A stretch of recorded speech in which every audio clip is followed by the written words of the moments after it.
Europe 1, ce week-end, environ 6000 personnes sont rassemblées à Saint-Denis dans un rassemblement contre le racisme. Étaient présents de nombreux ténors de LFI et des élus qui, selon Jean-Luc Mélenchon, représentent la Nouvelle-France. Il y avait bien sûr le député Éric Coquerel ou encore Nadège Abomangoli, première vice-présidente de l'Assemblée nationale. Cette dernière, en prenant le micro, a dénoncé un racisme d'État. Bonsoir Arthur Delaborde. Bonsoir Pierre, bonsoir à tous. Alors, c'est une accusation très lourde.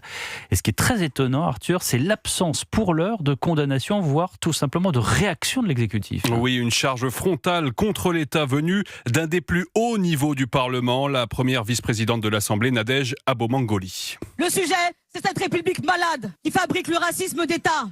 Nadège Abomangoli vise l'État dans son ensemble, le gouvernement, le ministre de l'Intérieur, les préfets. Elle affirme aussi que les violences policières toucheraient, je cite, toujours les mêmes, les Noirs et les Arabes. Une généralisation assumée, les institutions directement mises en cause. Parler de racisme d'État, ce n'est pas évoquer des faits isolés, c'est accuser tout l'appareil républicain. Face à cela, une seule réaction, celle de l'Élysée auprès d'Europe 1. Nous avons toujours réfuté toute existence de racisme d'État. Réponse brève, sans condamnation directe des propos, et surtout aucun autre membre de l'exécutif ne s'est exprimé à ce stade. Un silence qui interroge au regard de la gravité des accusations.